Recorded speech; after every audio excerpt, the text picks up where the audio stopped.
So we've had people remove jacuzzis and toilets before when cab seized their home, but I think today was the first time I heard of stairs being removed. This is to do with the cab have finally taken full possession of James Mago Gately's house in Coolock. Yeah, this is the house in Dillon Drive, which last year was declared the proceeds of crime. Now, it was on the face of it. I remember at the time we were covering it, and it was like it's a terrace house, or it's a semi-D in Dillon Drive in Coolock. And he bought it for €125,000, like initially, whenever that was back in 2012 or even further back. But the cab then mentioned that €440,000 worth of refurbishments have been done on it. And I certainly know one of my colleagues there at the time was 44,000, wasn't it? Yeah. Like they couldn't figure out that somebody could spend so much, like multiples of what the actual house was. So he'd obviously spent a lot of money, and I suppose, So I mean, they fought it kind of as best they could throughout the case. They didn't sometimes you see some of these gangsters kind of. If they can't afford to lose an asset, they can't afford to show that they can't afford to lose it either. Yeah. So sometimes, they make the point of trying to make it hard for the state to claim, what is clearly the proceeds of crime. And in this case, it dragged on for a fair bit. So the fact that when you're talking about the stairs being removed, it took until now. So it's nearly, I think, 4 years since the case was initiated. The investigation started in 2016. So we're now, 9 years down the road from when the investigation first started. The 1st of April was given as the date when they had to vacate the house. His partner, Charlene Lamb, had just as recently as last November gone back to the High Court to say, can I have another bit longer? One of the children was doing the leaving cert. And the judge said, this has already been spun out long enough, and they were given until the new date. And this morning, then the guards went in. They didn't have to open the gates because the gates were gone as well. Yeah. The camera CCTV system, which was throughout the house and had a view of everywhere inside and outside of the house, this is all heard previously in Garrett Evans. There was no sign of that from the outside of the house. That was gone. And normally reliable sources are telling us that the stairs were gone, and the guards had to use ladders. The cab officers who went in had to bring in ladders to get upstairs. Yeah, because of course 440,000 in renovations, you can't automatically take that out. If you build something and then you remove that fixture, it's not worth the initial value. Of course, it's being put in. Now James Mago Gately obviously is one of the very well-known names in Irish gangland for a number of reasons over the last decade. But did we hear details about his role in of course he's regarded as being a member of the Hutch organised crime group? Yeah, no, there was. There was kind of the full criminal career as far as the guards were concerned was used as part of the evidence of the kind of the belief evidence, which is where they go to show someone has an interest in crime or are professional criminals. And it started it was a couple of days after the Regency shooting in 2016, so that would have been February that year. And a couple of days after that, the house is being searched, and the guards who went in noticed, first of all, the heavily reinforced steel front door, which obviously don't come cheap, and then the house and the extension and the fact that it was finished to a very high standard. And Charlene was asked about, where did the money come for all these refurbishments? And she either didn't answer or didn't want to answer.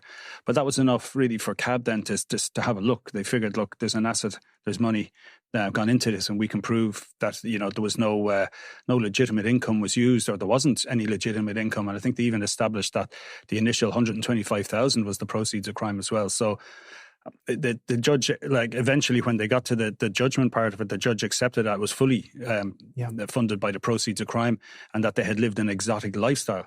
And we found out about the exotic lifestyle because they looked for free legal aid for one part of the case, which was to get their own forensic quantity surveyor and forensic accountant so they could challenge the figure that CAB had come up with, because they were making the argument, look, 440,000 is way above our, I did all the work myself and I got friends to help me and bought materials cheap, and and you hear this argument a lot of times in CAB cases like this. So that kind of, one, it had the effect of, we heard the state saying, look, this couple had no shortage of money, so they were trying to prove that they do have they must have money. So why should we give them free legal aid? Because it's not guaranteed. So the judge agreed on the basis of, they are allowed to give a certain amount of free legal aid because it's a civil case, not a criminal case. But they're not obliged to.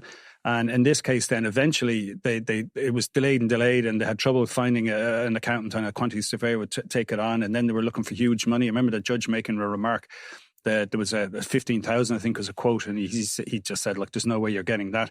He says, on the basis that it took me 20 hours to read the file, I'm going to allow 20 hours. And that's the way he was going to do it. So, and after all the huffing and puffing, it ended up being a couple of grand in the difference between the hired in quantity surveyor and the one that'd been appointed by So they first went in 2016, and that will be the beginning of a very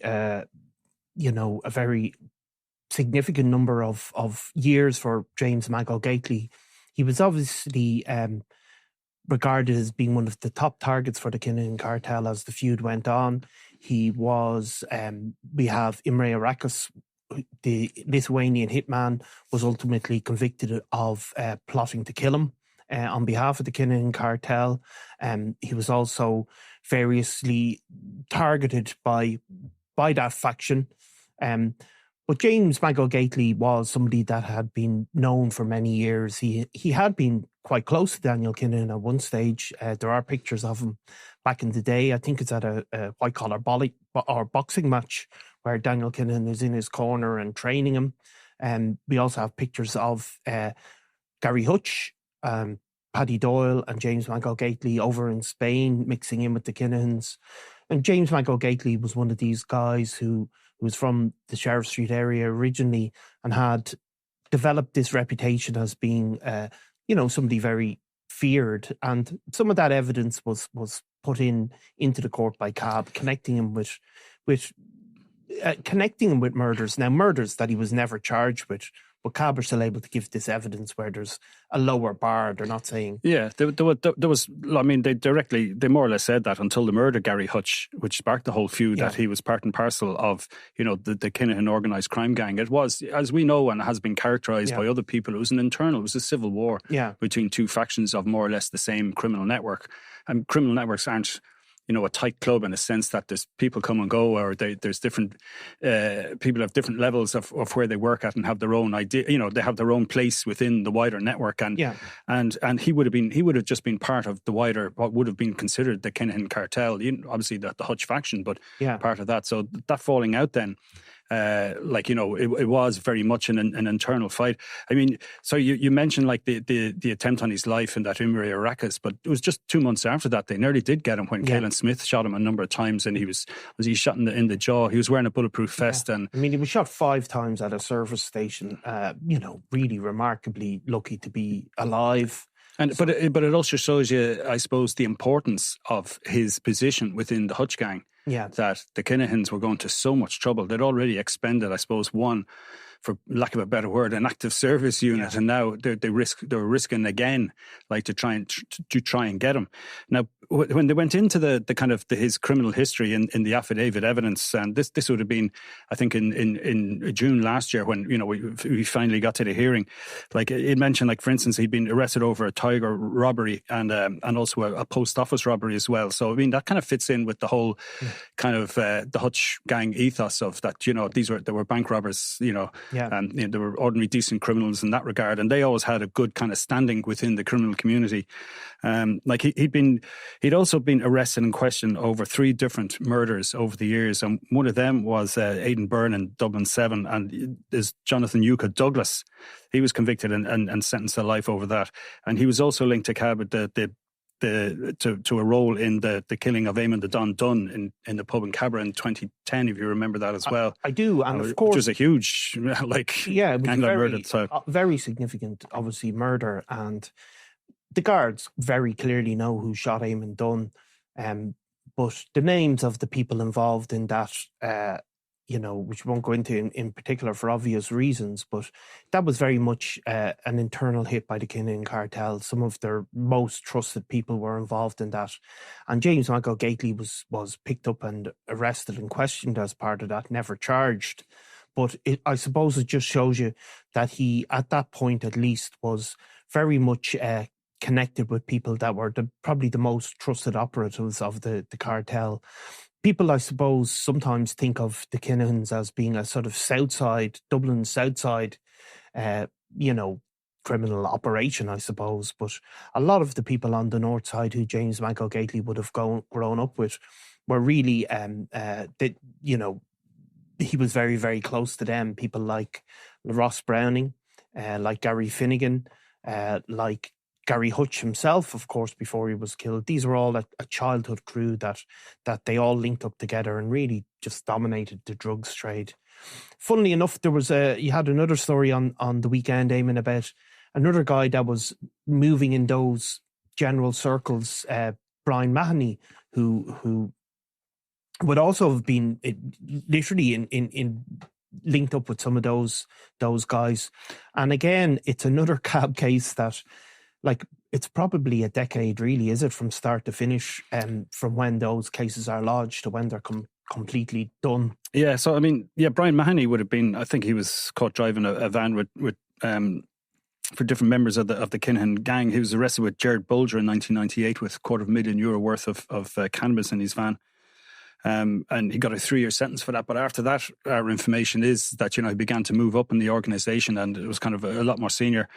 And he was able to set up what looked like a legitimate dry cleaning business to give him cover.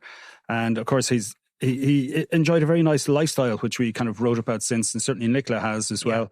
His wife Ciara, the lovely holidays abroad. They put some of these up on social media, and they're kind of really, really enjoying the whole kind of lifestyle that their business was giving them.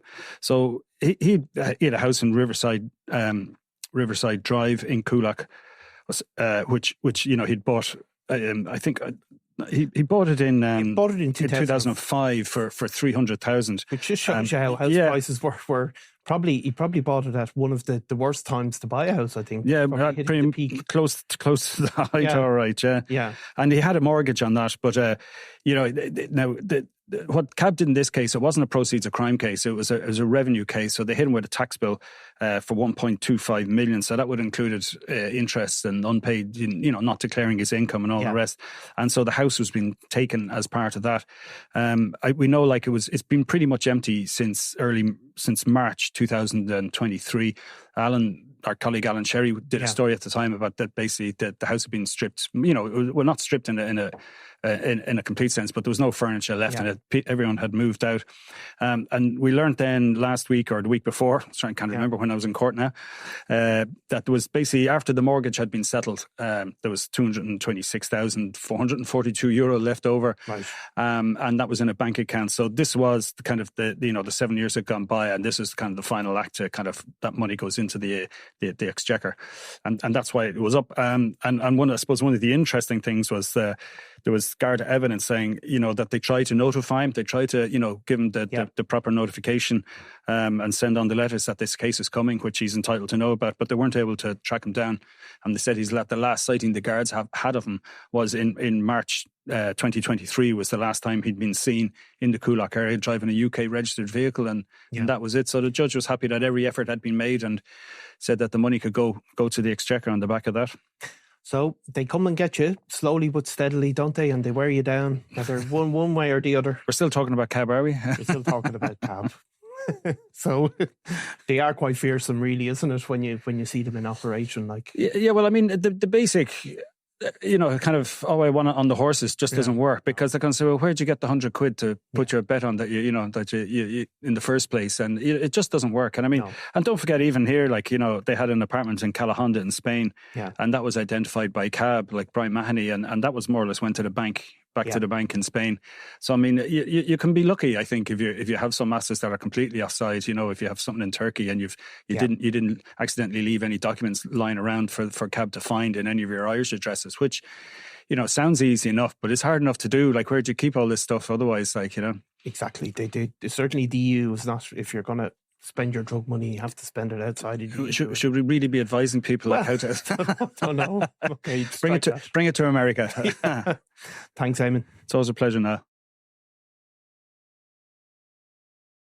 Robbie Lawler was out of control. This is Double Cross, the murder of Robbie Lawler. It was going to be an all-out war with him in the middle of it. Crime World special investigation podcast based on my new book, Web of Betrayal, wherever you get your podcasts. I'm Nicola Tallant and you're watching Crime World, a podcast about criminals, drugs and the underworld in Ireland and across the globe. Make sure you subscribe to our channel and turn on notifications so you can be the first to watch all our latest episodes. You can also listen wherever you get your podcasts.